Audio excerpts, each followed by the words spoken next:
Bonjour ou bonsoir, je suis le docteur Nogbou, votre serviteur. Bienvenue encore à notre série d'enseignements sur le ministère des chantres. La dernière fois, nous avons commencé par éliminer déjà les fausses idées qu'on se fait sur le ministère des chantres ou du chant précisément. Nous n'avons pas donné de définition. Aujourd'hui, nous allons procéder à quelques définitions de chantre et nous allons voir comment ou bien la fonction ou les fonctions des chantres du point de vue biblique. Alors, en termes de définition, aujourd'hui, ce mot est synonyme de chanteur. Quand on parle de chantre, c'est synonyme de chanteur, de barde ou de poète et n'est absolument plus réservé à un emploi liturgique ni même religieux, à plus forte raison chrétien. Les chantres, dans ce sens, sont très fréquemment représentés sur les peintures médiévales des antiphonets et autres livres liturgiques pour accompagner le début du psaume 96. C'est en cela qu'on dit « Cantate Domino canticum novum » Chantez au Seigneur un cantique nouveau. Alors, l'étymologie même du mot « chante ». Le mot « chante » vient d'où? Puisque le christianisme vient du judaïsme, c'est-à-dire que c'est la foi judaïsme. Puisque le salut vient des juifs, il est important que nous puissions retourner à la source. Alors, en hébreu, un hazan, parce que c'est de là-bas que le mot chantre a été puisé. Un hazan ou un shazan, c'est-à-dire le chantre, est un officiant qui espère en cantillation liturgique des textes hébreux, aide le rabbin à diriger la prière chantée de la synagogue. Donc le chantre et le rabbin travaillent ensemble. C'est-à-dire que celui qui donne la couleur musicale et la couleur de l'enseignement, le rabbin et le chantre, sont toujours ensemble. Bien entraîné dans les arts vocaux, le hazan ou bien le shazan connaît aussi toutes les subtilités grammaticales de la cantillation. Voire cantillation. Référez-vous à cantillation pour mieux comprendre ce que c'est. Mais selon le catholicisme romain, le mot chante viendrait du latin cantare, chanter, ce qui a donné le verbe cantor ou le mot cantor, pluriel cantores, c'est-à-dire chante et canticum, chant religieux, cantique. Un chante, c'est-à-dire un cantor, est un membre d'une chorale liturgique ou grégorienne, en latin schola cantorum, c'est-à-dire chanteur, dans une cathédrale ou une église. La tribune des chantres s'appelle la cantoria. Les chantres peuvent monter sur le jubé pour être vus et entendus. Ils utilisent un lutrin pour poser leur partition. Le cancel ou la balustre séparait les chantres des laïcs. Au milieu d'eux était situé le pupitre ou l'égile. Chez les catholiques, toujours les catholiques romains, le chantre est un nom d'un dignitaire qui est le maître du chœur, président au chant dans une église ou une cathédrale ou collégiale et dans les chapitres. Il porte la charpe et le bâton dans les fêtes solennelles et donne le ton aux autres en commençant ce qu'on appelle les psaumes et les anciennes. Le chantre porte dans ses armoiries un bâton de cœur derrière l'écu pour marquer de sa dignité. Ça, c'est la notion du chantre dans le milieu catholique romain. Maintenant, chez les protestants. Chez les protestants, c'est que le chantre est au départ celui qui entonne et soutient le chant des psaumes depuis la naissance du protestantisme. C'est aussi une religieuse qui sert le chant et les rubriques de l'office afin de redresser les manquements qui peuvent se faire au cœur. Alors, qu'est-ce qu'il faut retenir comme définition dans tous ces points que nous venons d'évoquer? Ce qu'il faut retenir, c'est que un chantre est un dignitaire de l'église. Soulignez bien, dignitaire. Donc un chantre n'est pas n'importe qui. Un dignitaire de l'église. Officiant dans l'ordre lévitique avec une expertise en accomplissant les 8 missions qui lui sont confiées et qui l'attendent. Voici ce qu'on peut retenir comme définition du mot chantre. Donc je reprends. Le chantre est un dignitaire, c'est-à-dire une personne importante de l'église. C'est un officiant, c'est-à-dire qu'il contribue à l'office du culte. Donc il est parmi les officiants en réalité. Dans l'ordre lévitique, le chantre opère et exerce dans l'ordre lévitique. Soulignez ces points-là parce que tant que ces points ne seront pas intégrés dans la considération du chantre, vous allez voir comment les chantres seront piétinés et seront vus comme des moins que rien et eux-mêmes ne vont pas se considérer. Je dis bien dans la définition qu'il faut retenir, un chantre est un dignitaire de l'église. C'est aussi un officiant dans l'ordre lévitique. Soulignez l'ordre lévitique. Avec une expertise. Donc une expertise en accomplissant les 8 missions. Soulignez les 8 missions qui lui sont confiées et qui l'attendent. Voici ce que c'est qu'un chantre. Maintenant, nous allons voir les fonctions de chantre. Après avoir donné cette définition.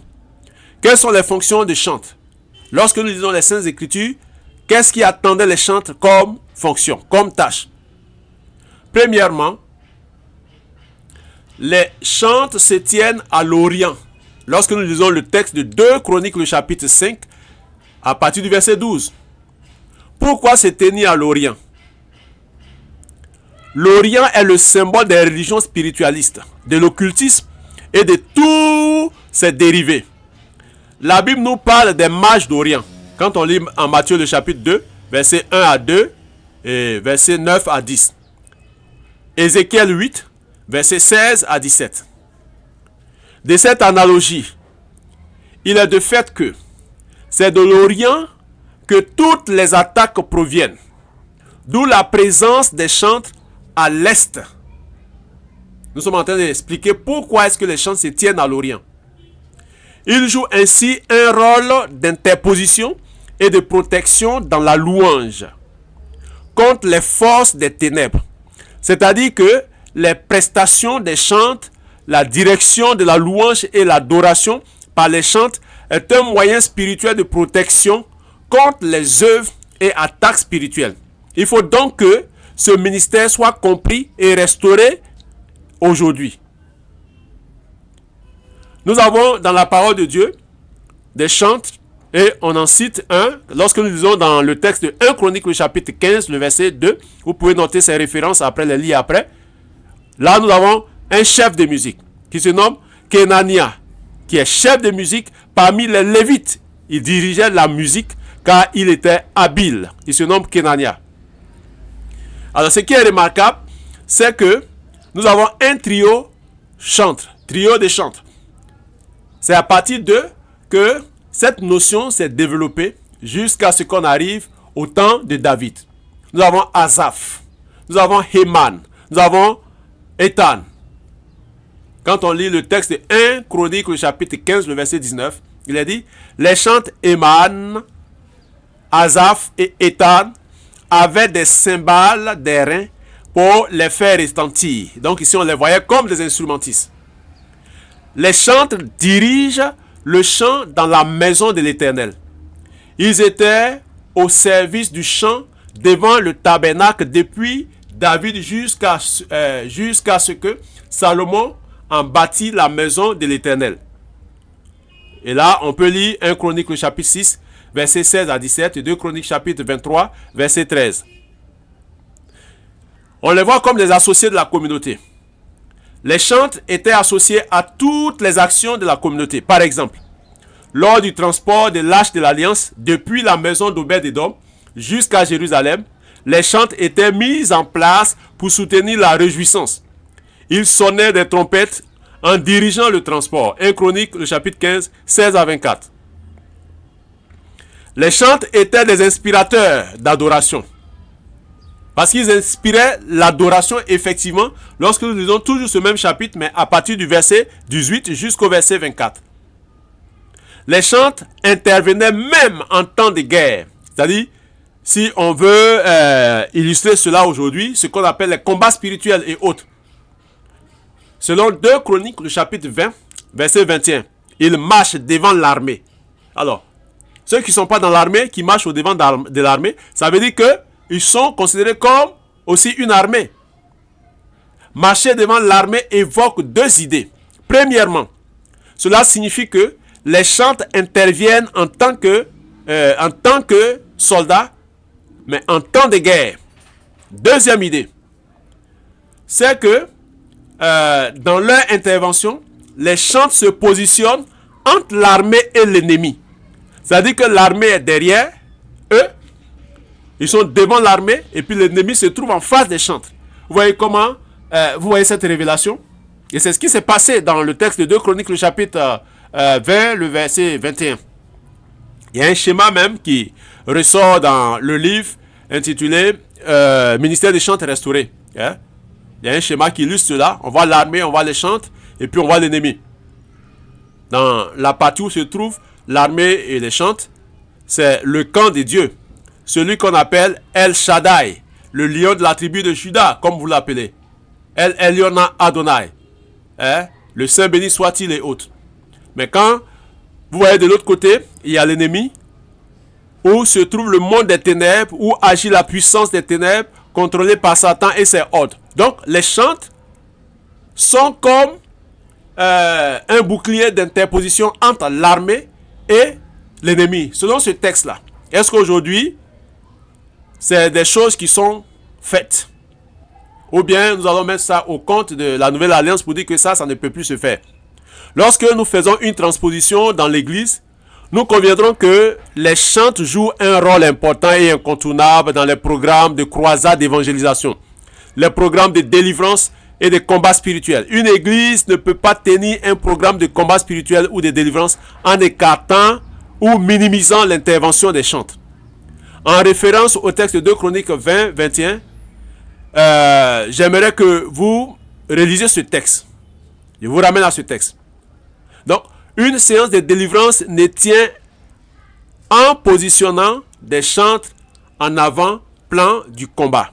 C'est le fonctionnement spirituel pour une stratégie de guerre spirituelle, physique comme spirituelle bien sûr. Voici pourquoi la prestation des chantres dans un moment de prière, de combat, ne doit pas échapper aux dirigeants. Voici ce que je veux dire.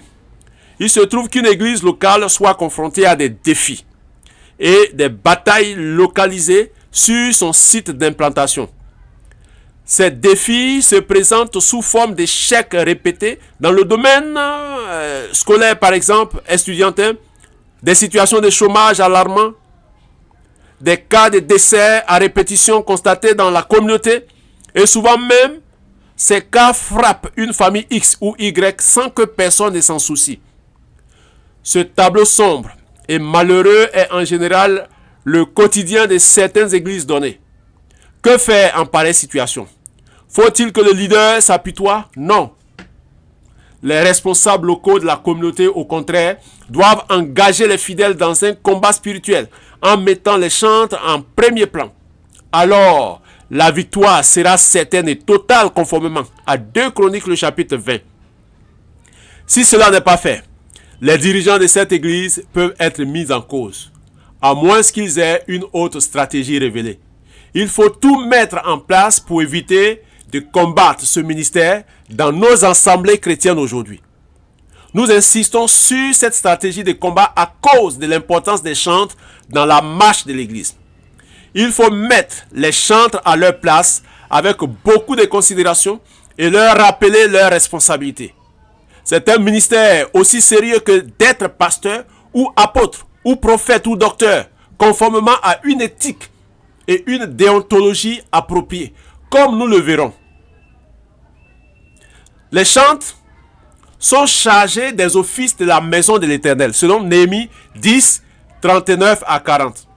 Vous pouvez lire ce texte. Voyons ici la louange, l'adoration, la prière, le culte en général, lorsque nous nous rassemblons pour le Seigneur Jésus-Christ. Les chantres font retentir les instruments. Selon 1 Chronique, chapitre 15, verset 16 et verset 19 au verset 27. Ceci signifie quoi? Ceci signifie que ce sont les chantres qui émettent les sons musicaux à partir des instruments de musique et non autres personnes. Les chantres sont outillés et exercés à la manipulation et l'utilisation des instruments de musique. Les instruments ne doivent pas retentir dans la cacophonie ni la discordance, mais plutôt dans l'harmonie et la symphonie afin de produire les effets attendus. La musique instrumentale elle-même véhicule un message selon les notes et les sons que l'instrumentiste produit. Les thèmes de silence, pause, mineur, ça on est dans le domaine technique maintenant. Silence, pause, mineur, majeur, temps, hauteur, durée, etc. ne sont pas gratuits dans les compositions des mélodies et airs musicaux. C'est la bonne combinaison de tout cela qui donne une harmonie musicale. Le chanteur doit savoir et comprendre cela. Les spécialistes nous révèlent que certaines notes musicales produisent soit une atmosphère de tristesse, de joie, de violence, de courage, de peur, de colère et même des simulations sexuelles. Je parle ici de stimulation sexuelle et des scènes érotiques. Ça, c'est ce que les spécialistes nous disent. Ils nous révèlent cela. Des notes musicales en fonction de la composition qu'on en fait. C'est pourquoi quelqu'un peut tomber en transe, pleurer, crier, sans que ce ne soit une action du Saint-Esprit pendant un moment de louange ou pendant un moment de production de chant. J'aimerais utiliser ce thème-là. Production de chant ou bien prestation au cours d'un concert. Il y a des gens qui tombent en transe. Et ça, les compositeurs mystiques et occultes savent tellement exploiter cet aspect de la musique qu'ils ont sur le marché discographique beaucoup d'œuvres consommées par des mélomanes, la jeunesse étant la cible. Souvent, ces mélodies sont jouées et des émissions radiophoniques ou télévisées, des cérémonies bien officielles, d'initiation, des rituels ou de cultes sataniques.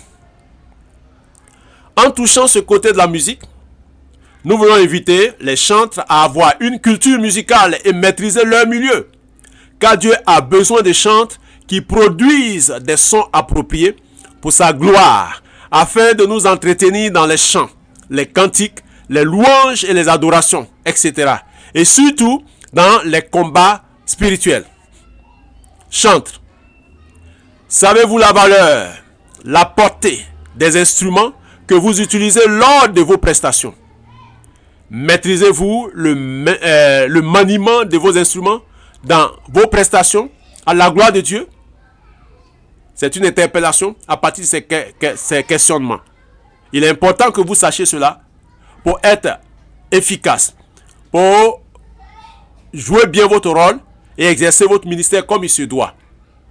Comme je l'ai dit, nous sommes en train de faire une série d'études et nous sommes à la deuxième partie. Ne zappez pas. Attendez la troisième partie. Que le Seigneur vous bénisse.